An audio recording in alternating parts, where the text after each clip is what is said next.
ওকে। তো এখন খ নম্বরের এই জন্য এটা হচ্ছে যে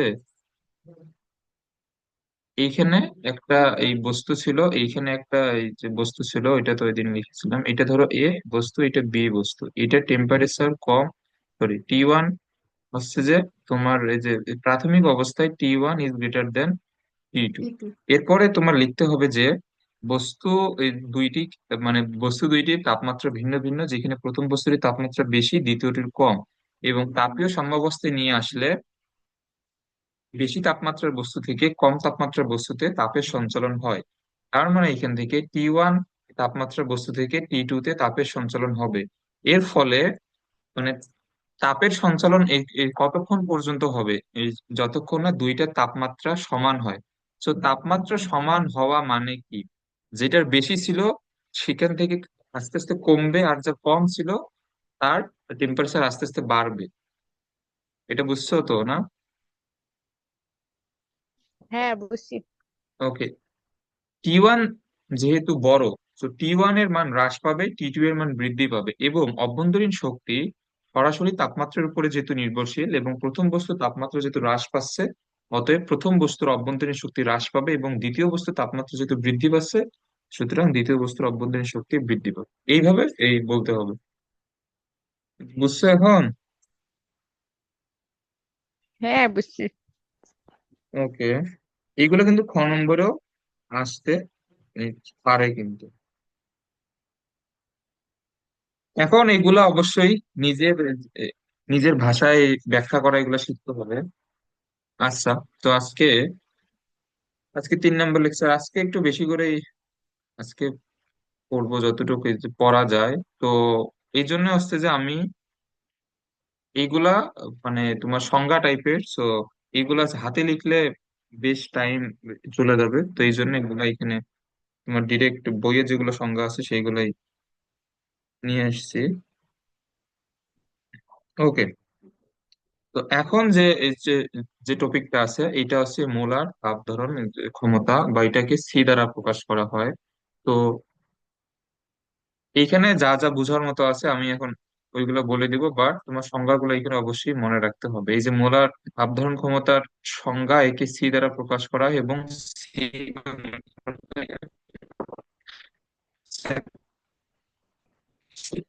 চাপে মোলার তাপ ধারণের যে ক্ষমতা, এটাকে সিপি বলা হয়। আর একটা আছে স্থির আয়তনে মোলার তাপ ধারণ ক্ষমতা, এটাকে সিবি বলা হয়। তো এটা হচ্ছে দুই ধরনের তোমার মোলার তাপ ধারণ ক্ষমতা।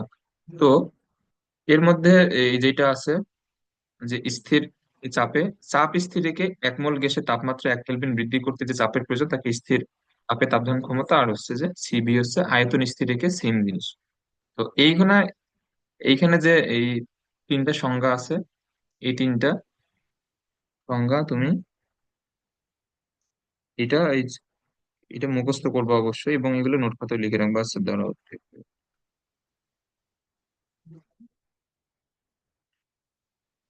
আর মানে তুমি বইয়ের এমসিকিউ অবশ্যই সলভ করা লাগবে। মানে তুমি বই, যে কোনো একটা বই খুলবা বা টেস্ট পেপার খুলবা, বা তুমি জাস্ট দেখবে এমসিকিউ, এবং যেগুলা যে দেখবা যে এইসব টপিক হয়ে গেছে, তুমি সেই সব ওইসব টপিকের মধ্যে যেগুলা প্রশ্ন পাবা বা এমসিকিউ পাবা বা ক খ পাবা, ওইগুলো সাথে সাথে পড়ে রাখবা।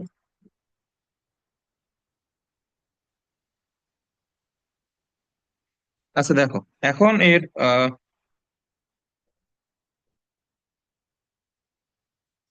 কিছু সূত্র আছে। এই যে এখন ধরো যে কোনো গ্যাসের,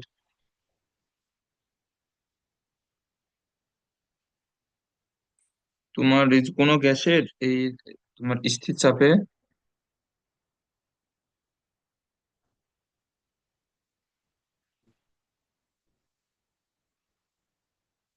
মোলার তাপ ধারণ ক্ষমতা হচ্ছে সিপি। এটা তো আমরা জানি, এটা আছে ধরো সিপি। এখন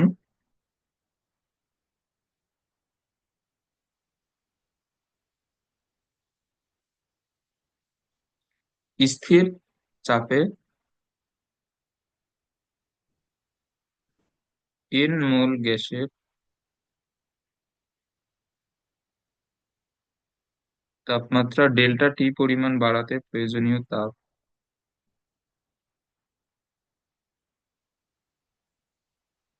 টি পরিমাণ বাড়াতে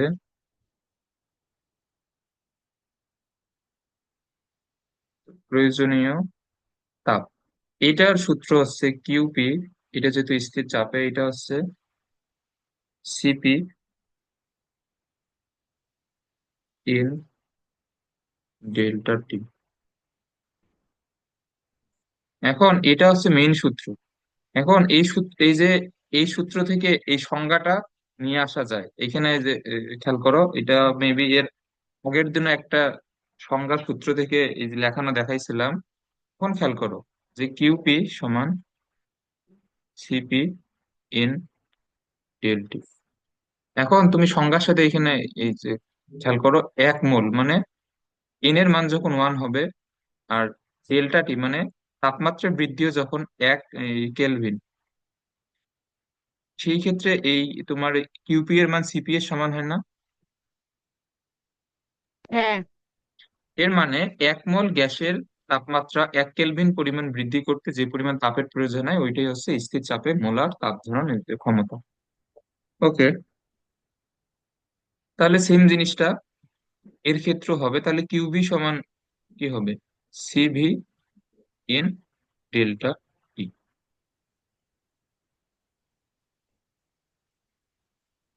এই দুইটা সূত্র মুখস্থ রাখবা।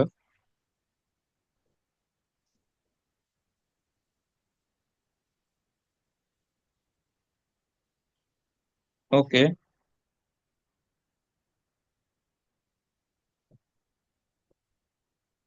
আচ্ছা, এখন এখানে কি জায়গা আছে?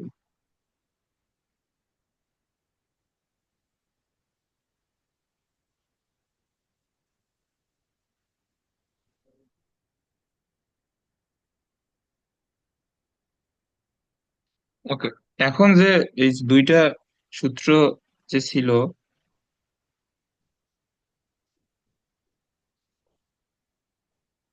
সূত্র যা লিখে নিব, এই যে সরি লিখে দিব, ওইগুলোর সাথে সাথে এমনিতে এমনি সাইড নোট করে রাখবা। আর এমনিতে যখন ভালোভাবে নোট করবো ওইটা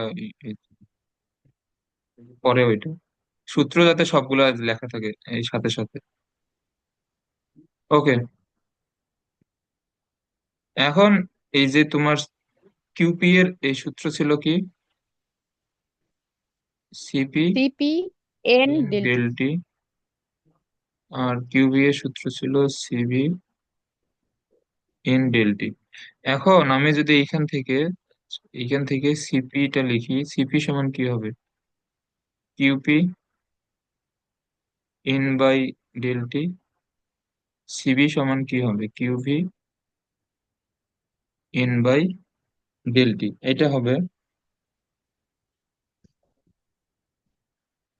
আচ্ছা, তাহলে এখন যদি সিপি বাই সি ভি লিখি, এখানে কি হবে বলতো? সিপি বাই সিভি লিখলে তোমার উপরে থাকবে শুধুমাত্র কিউপি, এইখানে এই যে থাকবে কি? আচ্ছা, এখন এইটাকে আহ আমরা একটাকে ধরি টি1, একটাকে ধরি টি2। এটা টি1, এটা টি2।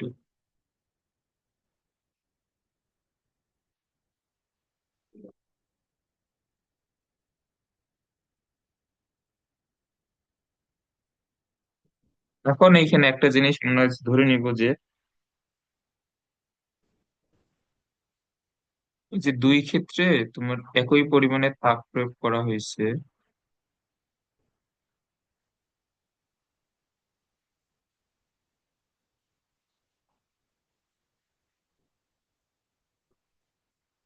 দুই ক্ষেত্রে যদি একই পরিমাণ তাপ প্রয়োগ করা হয়, এর মানে কি? এর মানে হচ্ছে QP is equal two QV, এটা না? হ্যাঁ। ওকে, এখন এই যে তুমি যদি, আচ্ছা এইটা ছিল T1, এটা ছিল T2। আমি এটা লিখি, অত ইয়ে করার দরকার নাই। সো এইখানে হবে T1, আর এটা যাবে উল্টে, ডেল্টা T2 যাবে উপরে, কিউ ভি আসবে নিচে। তাহলে সিপি বাই সিবি সমান কি হবে? কিউপি কিউভি বাদ, কারণ এই দুইটা সমান। এন এন বাদ, তাহলে এখানে থাকতেছে ডেল্টা T2, ডেল্টা T1। এখন একটু এটা একটু মনোযোগ দিয়ে শোনো। সিপি হচ্ছে তোমার স্থির চাপে, তাই না? আর সিভি হচ্ছে স্থির আয়তনে। এই তাপগতিবিদ্যার প্রথম সূত্রটা মনে আছে? হ্যাঁ।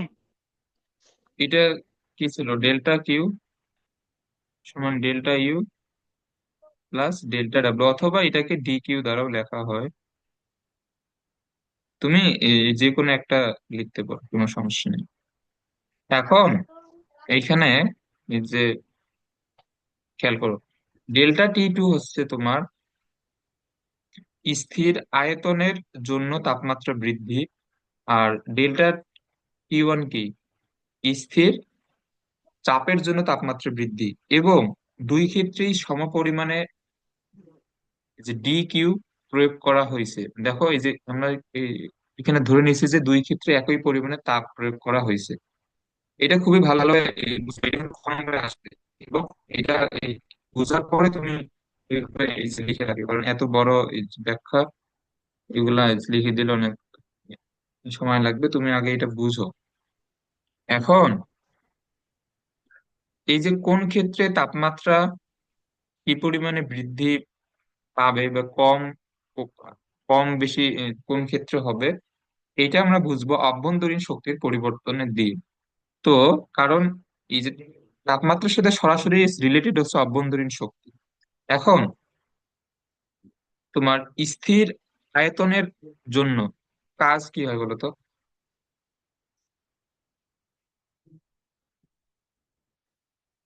স্থির আয়তনের জন্য কাজ কত?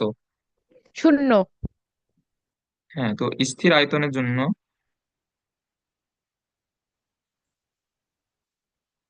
DW শূন্য। তাহলে DQ তোমার এই যে তোমার পুরোটাই কোথায় ব্যয় হবে? পুরোটাই ব্যয় হবে সিস্টেমের অভ্যন্তরীণ শক্তি বৃদ্ধি করার জন্য, না?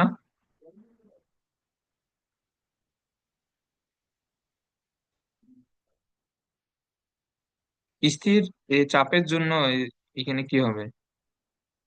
DU is not equal to zero.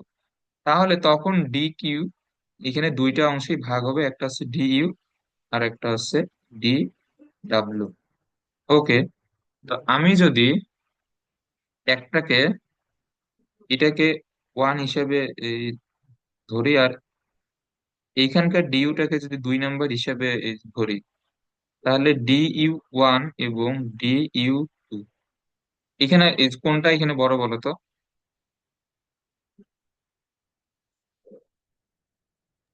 আম, এই- এখানে কোনটা বড়? ডি এন- এক নাম্বারটা বড়। হ্যাঁ, এক নাম্বারটা বড়, কারণ এইখানে তোমার এই যে তোমার সরবরাহিত তাপ, এটা পুরোটাই বন্ধুনি শক্তি বৃদ্ধিতে ব্যয় হয়েছে। আর স্থির চাপের জন্য তোমার অল্প কিছু অংশ অভ্যন্তরীণ শক্তি বৃদ্ধিতে ব্যয় হয়েছে, আর বাকি অংশটা কাজে রূপান্তরিত হয়েছে। তো যেহেতু স্থির আয়তনের জন্য পুরো শক্তিটাই বা পুরো তাপটাই তোমার অভ্যন্তরীণ শক্তি বৃদ্ধি করার জন্য ব্যয় হয়েছে, কোন ক্ষেত্রে তাপমাত্রা পরিবর্তন বেশি হবে?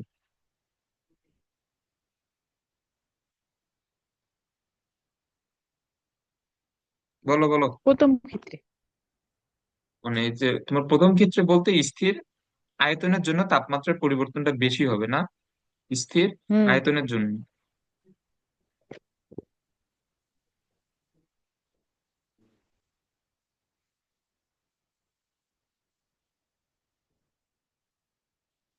অতএব স্থির আয়তনের জন্য তাপমাত্রার পরিবর্তন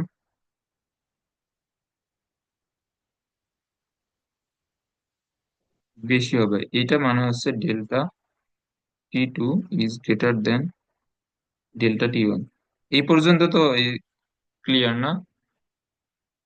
হুম। তাহলে এখন এই যে সূত্রটা, এই যে আমি যে সিপি এবং সিপি এর রেশিওটা লিখছি, এখন এখানে কে তাহলে বড় হবে, সিপি বড় হবে নাকি সিবি বড় হবে?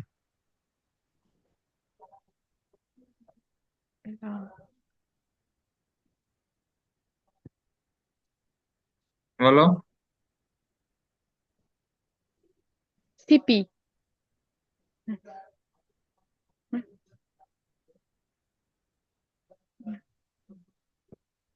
এখনো শিওর না যে এখানে ছোট বড় কে হবে। এখানে তো ডেল্টা T2 তো বড়, তাহলে এখানে সিপি বড় হবে নাকি এই সিবি বড় হবে? সিপি। হ্যাঁ। তো এখন লিখবা যে যেহেতু ডেল্টা T2 বড়, অতএব CP is greater than CV. এটা বুঝছো তো না? হ্যাঁ, বুঝছি। এটা এই যে নিজের ভাষায়, মানে এই- আমি যে সমীকরণ গুলা মানে দিয়ে বুঝাইলাম, এইগুলো লিখিও, আর এই বাংলা ভাষাগুলো যেহেতু বুঝছো এটা লিখে দেবো, এবং এইটাই খ নম্বরে আসবে যে সিপি কেন সিবি থেকে বড়। এটা কিন্তু খ নম্বরে মাস্ট আসবে। ওকে, এটা আশা করি এটা বুঝছো। এই যে এখানে একটা ব্যাখ্যা আছে যে কেন সিপি সিভি এর থেকে বড়, এটা টেস্ট পেপারের ব্যাখ্যা। তো এখন এটা তুমি পড়ে দেখিও, আর আমি যেভাবে বুঝাইলাম তুমি চাইলে সেইভাবেও লিখতে পারো। আর এখন আমরা এখানে কিছু সূত্র শিখবো। এখন বইয়ে এগুলোর প্রমাণ আছে, এগুলোর প্রমাণ আমাদের লাগবে না, এটা ডিরেক্ট সূত্র, এটা মনে রাখবা। CP minus CV is equal to R. এইখানে আর হচ্ছে মোলার গ্যাস ধ্রুবক। আমরা যেটা পরিবেশ রসায়নে যেটা পড়ছিলাম ওই আর। আর এর মান কত বলো?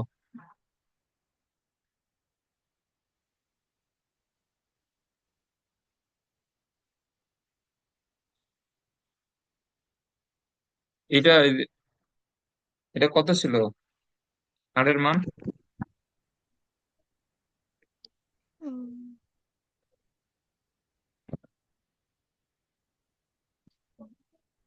আমাদের পরিবেশ রসায়নে পড়ছিলাম। মনে নেই। 8 পয়েন্ট কত, না 3.8 পয়েন্ট। এটা আসলে 8.314। 3.3। এটা ছিল তোমার এসআই এককে মান, এর একক ছিল জুল পার কেলভিন পার মোল। আর একটা ছিল কি, এটা হচ্ছে লিটার অ্যাটমসফিয়ার এককে, 0.0821 litre atmosphere per kelvin per mole. So এখানে লিটার অ্যাটমসফিয়ার লাগবে না, লিটার অ্যাটমসফিয়ার এককটা এটা সবচেয়ে বেশি লাগে রসায়নে। সো এখানে 8.314 এটা মাথায় রাখলেই হবে। আচ্ছা, সিপি এবং সিবি এর অনুপাত, এই সূত্রটাও ডিরেক্ট এটা মুখস্থ রাখবা। সিপি ডিভাইড বাই সিবি হচ্ছে, এটা হচ্ছে গামা। ওকে। এখন এই যে এখন সিপি যে সবসময় সিবির থেকে বড়, আমরা তো এটা বুঝলাম। এখন যেহেতু CP is greater than CV, তাহলে এখানে কি হবে, গামা সবসময় এক থেকে বড় হবে না? হ্যাঁ, হবে। এটা হচ্ছে গামা সবসময় এক থেকে বড়, এটা মুখস্থ রাখবা। আর এইখানে আমাদের হচ্ছে যে ম্যাথ করার জন্য এই যে গামা এর মানগুলো জেনে রাখতে হবে। এই- এগুলো লিখে রাখো, কারণ আমরা আজকে ম্যাথ করব তখন লাগবে তখন। ওকে। এক পারমাণবিক গ্যাস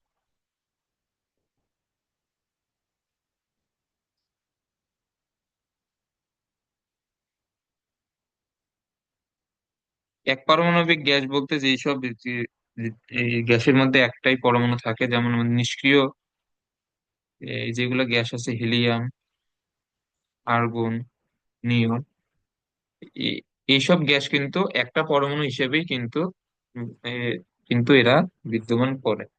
তো এখন এইসব গ্যাসের ক্ষেত্রে গামার মান হচ্ছে 5/3।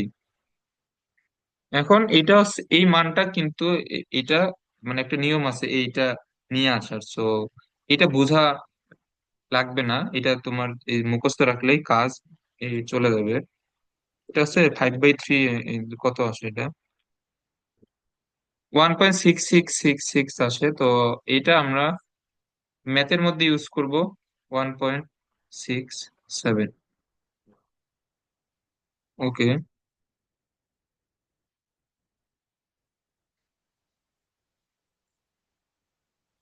দ্বিপারমাণবিক গ্যাস, দ্বিপারমাণবিক গ্যাস কোনগুলো? যেমন হাইড্রোজেন, এখানে হাইড্রোজেনের দুইটা পরমাণু, অক্সিজেনের দুইটা পরমাণু। তারপর যেগুলা এই হ্যালোজেন যেগুলা আছে তারা সবসময় দ্বিপরমাণু হিসেবেই থাকে। তারপরে হচ্ছে নাইট্রোজেন। এইসব গ্যাসের জন্য গামার মান হচ্ছে 4/3। তো এটা আসবে 1.33।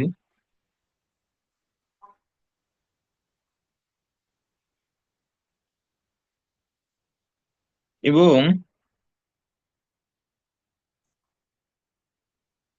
না না, সরি সরি, দ্বিপারমাণবিকের জন্য তো 1.33 না, 1.33 হচ্ছে বহু পারমাণবিকের জন্য না।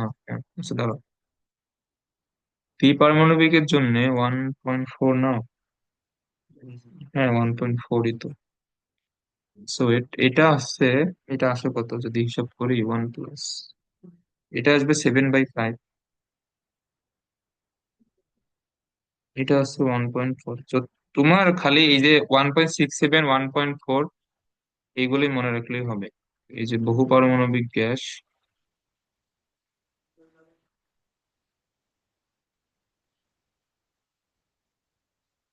এখন বহু পারমাণবিক গ্যাস যেমন sulphur die oxide, ammonia gas, এইসবের জন্য এটা হচ্ছে তখন হচ্ছে 4/3 বা 1.33। তুমি জাস্ট এগুলো একটু শর্ট নোট করে এই যে রাখো, এগুলো আমাদের ম্যাথের ক্ষেত্রে লাগবে।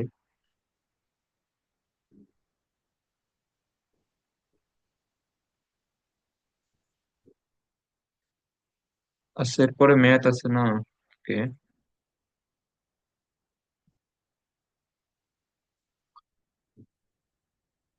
হ্যাঁ, এটা পড়ো। স্থির চাপে 8 গ্রাম অক্সিজেন 100 জুল তাপশক্তি সরবরাহ করা হলে গ্যাস কর্তৃক কৃত কাজ এবং গ্যাসের অন্তঃস্থ শক্তির পরিবর্তন নির্ণয় করতে বলছে।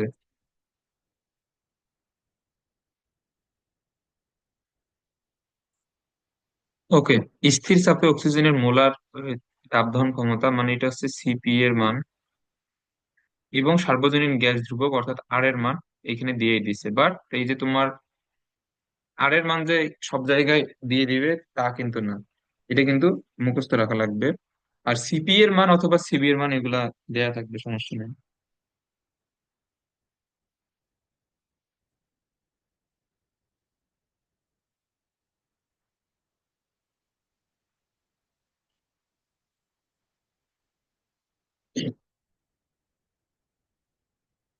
স্থির চাপে,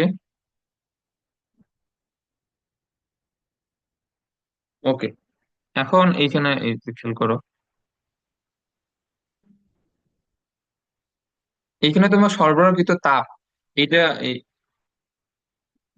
এর সূত্র কি হবে? আমরা তো কিউপি এবং কিউসি এর, সরি কিউভি এর আমরা তো সূত্র শিখে আসলাম, তাহলে এখানে যেহেতু স্থির চাপে, তো এখানে হবে কিউপি। কিউপি এর সূত্র ছিল কি? এন সিপি ডেল টি, এটা ছিল না? হ্যাঁ। ওকে। এইখানে কিউপি এর মান দেয়া, না সরি, আমাদের তো এখানে কিউ পি এর মান দেয়া। এটা কত?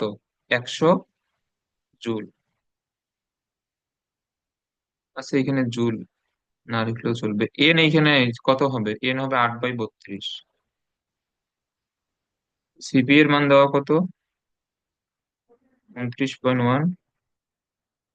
ডেল টি এর মানটা আমরা বের করব।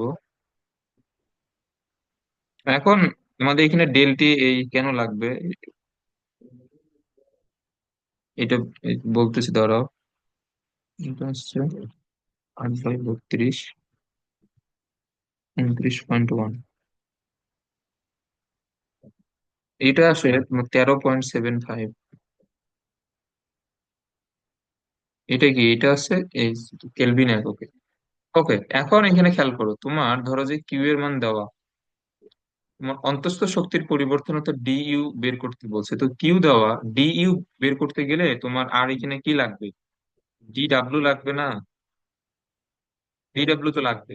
তো হ্যাঁ, এখানে ডিডাব্লিউ ডিডাব্লিউ বের করার এই জন্যই মূলত আমরা এটা করলাম। এখন চাপ যখন স্থির থাকে তখন ডিডাব্লিউর কালকে আমরা একটা সূত্র পড়ছিলাম, ই ইন্টু ডিভি, এটা মনে আছে? হ্যাঁ। আর এগুলা কিন্তু এই যে দেখো আমরা যে এই সূত্রগুলো পড়লাম, সিপি সিবি, এগুলা কিন্তু সবগুলা আদর্শ গ্যাসের সাথে রিলেটেড। এগুলা হচ্ছে তোমার আদর্শ গ্যাসের সাথে কিন্তু রিলেটেড। সো এইগুলো যদি আদর্শ গ্যাসের সাথে রিলেটেড হয়, তো পিভি এর এই সূত্র কি আদর্শ গ্যাসের জন্য? পিভি সমান কি ছিল? এনআরটি। হ্যাঁ, পিভি সমান এন আর টি। তো এখানে এন আর, এখন ডিভি, আমরা যেহেতু এখানে আয়তনের চেঞ্জটা নিশ্চিত, তো আমরা এখানে ডেল্টা টি লিখবো, বা ডিটি, বা তাপমাত্রার পরিবর্তন। এই সূত্রটাকে বুঝছো? বুঝছি। এটা হচ্ছে তোমার পিভি, না পিভি সমান তো এন আর টি।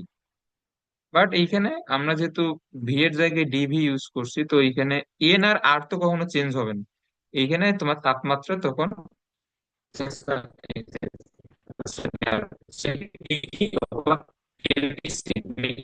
চাইলে ডিটিও লিখতে পারো, কোনো সমস্যা নেই।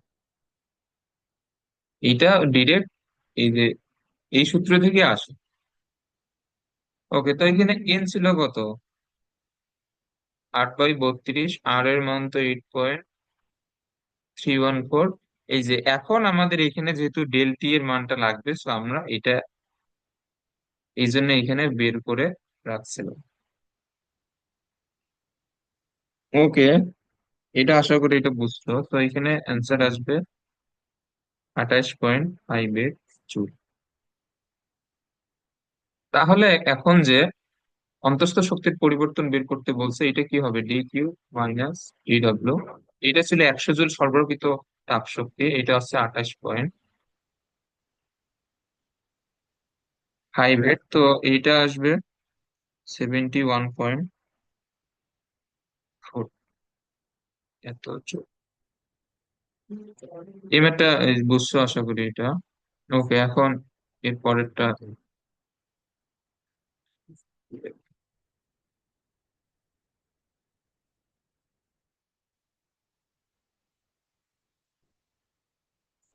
আচ্ছা, এটা পড়ো। 1 গ্রাম পানিকে প্রমাণ চাপে এবং 100 ডিগ্রি সেলসিয়াস তাপমাত্রায় ফোটালে 1672 সিসি, মানে এটা হচ্ছে সেন্টিমিটার কিউব বা কিউবিক সেন্টিমিটার, বাষ্পে পরিণত হয়। পানির বাষ্পীভবনের আপেক্ষিক সূক্ষ্মতাপ এত হলে বাহ্যিক কৃতকাজ এবং অন্তঃস্থ শক্তির পরিবর্তন নির্ণয় করতে বলছে।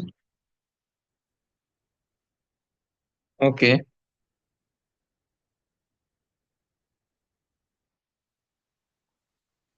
এখন এই যে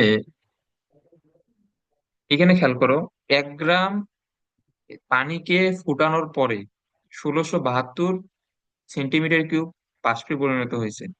তো এটা যখন তরল অবস্থায় ছিল, এটা তোমার তখন ছিল 1 গ্রাম। আর যখন বাষ্প হইছে, এটা তখন হইছে কত? 1672 সেন্টিমিটার কিউব। এটা না? ওকে। এখন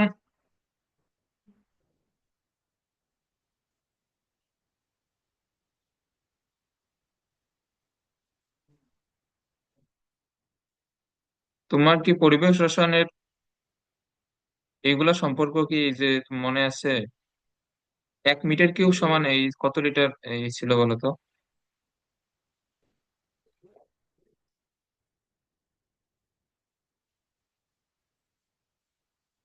1 মিটার কিউব সমান ছিল 1000 লিটার। ও, ওকে, তো 1 মিটার কিউব সমান 1000 লিটার।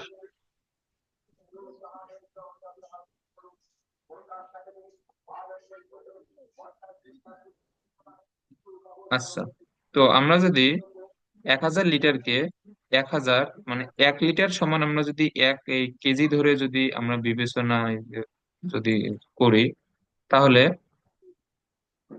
1000 লিটার সমান আসে 1000 কেজি, না? হুম, ওকে, এখন 1 মিটার কিউব সমান, 1 মিটার সমান কত? 100 সেন্টিমিটার, না? এর উপর কিউব। হ্যাঁ, আর 1000 কেজি থেকে আমি যদি গ্রামে নেই, তখন আরো 3টা শূন্য দ্বারা গুণ করা লাগবে। মানে এটা হয়ে যাবে 10⁶ গ্রাম। এটা বুঝছো? বুঝছি। ওকে, তো এইখানে 100 মানে তো হচ্ছে তোমার 10⁻²। এর উপর কিউব মানে কত? 10⁶। এত সেন্টিমিটার কিউব, এত গ্রাম। এটা সমান কি হয়? 1 গ্রাম সমান 1 সেন্টিমিটার কিউব। এটা বুঝছো? বুঝছি। ওকে, তাহলে এখন এখানে খেয়াল করো,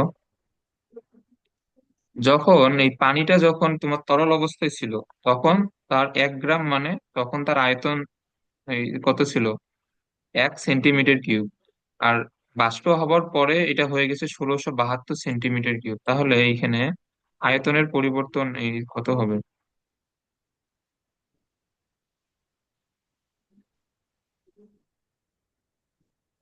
এখানে ডিবি সমান কত? 1671, না? এই 1672 থেকে 1 বিয়োগ করলে 1671। এত সেন্টিমিটার কিউব। এই পর্যন্ত তো আশা করি এটা বুঝছো। ওকে, এখন যদি আমি এখান থেকে মিটার কিউবে নিয়ে যেতে চাই, কত দ্বারা ভাগ অথবা গুণ করা লাগবে বলে দেখি।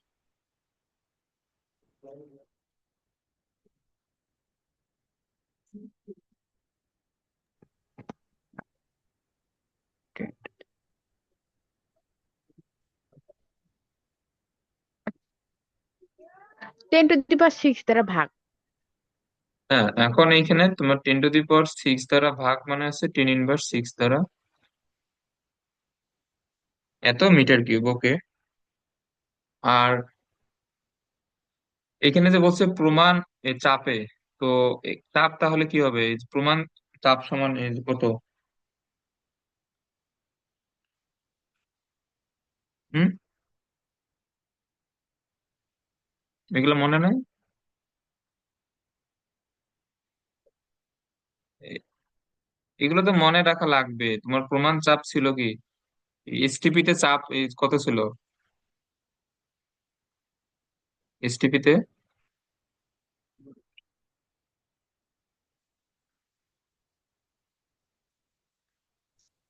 এগুলো যদি মনে যদি না থাকে, তাহলে এটা কিভাবে? এটা ছিল 1 এটিএম। 1 এটিএম সমান, এটাকে প্যাসকেলে লিখলে কত হবে এটিএম কে?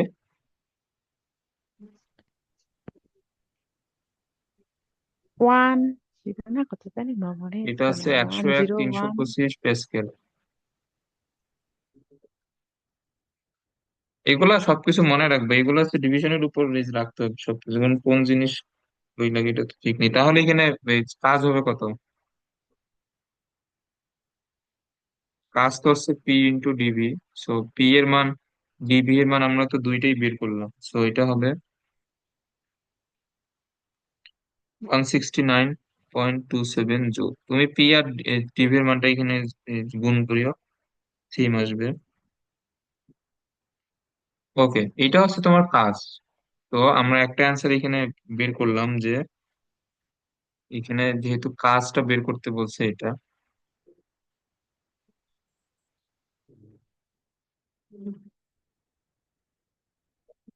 আর এখানে জিজ্ঞেস করছে অন্তঃস্থ শক্তির পরিবর্তন। তাহলে এখানে যে 1 গ্রাম পানিকে 100 ডিগ্রি সেলসিয়াস তাপমাত্রায় ফুটালে 1600 বাষ্পে পরিণত হয়, পানির বাষ্পীভবনের আপেক্ষিক সুপ্ত তাপ এত হলে বাহ্যিক কৃত কাজ, এবং এটা বের করতে বলছে। ওকে, এখন এইখানে তোমার বাষ্পীভবনের জন্য প্রয়োজনীয় তাপ কি হবে, এগুলো সূত্র কিন্তু 19-এ আছে বাষ্পীভবনের জন্য।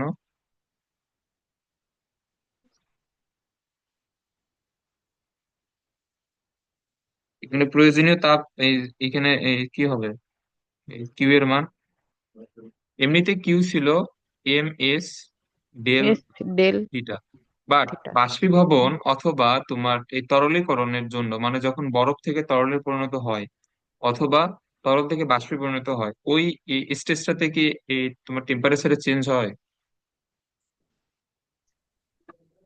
না। এটা কিন্তু চেঞ্জ হয় না, তখন কিন্তু এম এস ডেল থিটা সূত্র কিন্তু প্রযোজ্য হয় না, তখন হয় এম ইন্টু, এটা হবে এল ভি। এইটা হচ্ছে এল ভি, হচ্ছে মানে ভ্যাপোরাইজেশনের জন্য সুপ্ত তাপ, মানে বাষ্পীভবনের জন্য সুপ্ত তাপ। এম কত, 1 গ্রাম, মানে 10⁻³ কেজি। আর এল ভি এর মান দেওয়া প্রশ্নের 227 4টে 0। এটা এটা বুঝছো? বুঝছি। ওকে, তো এটা আসবে 2270 জুল।